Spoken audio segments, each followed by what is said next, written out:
Thank you for tuning in today to our fourth video in our Advent preparation series as we prepare our hearts and our minds for the celebration of Christmas and the first coming of Christ. Thinking about today, the plans we might have. When I was in college, my professor asked the question of our class, who knew what they would be doing during the Christmas holidays? Who specifically knew what Christmas Eve and Christmas Day would look like in their family as they went home for Christmas?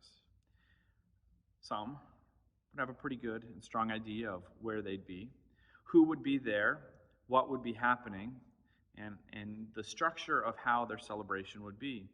Others, on the other hand, had maybe a less sense of their structure, less sense of what would be occurring in their home. I was definitely in the former category. I could tell you with probably fairly good detail what would be happening, who would be doing what, when we'd be opening gifts. It was fairly clear, and we had followed a fairly similar pattern for much of my childhood and in early adolescence. This year, plans have to change a little bit. Maybe for some of us, they have to change a lot. Maybe this year our Christmas will look drastically different in the people who we can have around the Christmas table, those who will be in our homes and visiting with.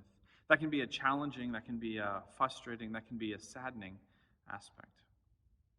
We might long for simpler times when we didn't have to think this far in advance about what we would be doing or checking the news to see what we are allowed to be doing. Jeremiah 29:11, Jeremiah gives a promise through God to the people of Israel. He says, "For I know the plans I have for you, declares the Lord, plans for welfare and not for evil, to give you a future and a hope."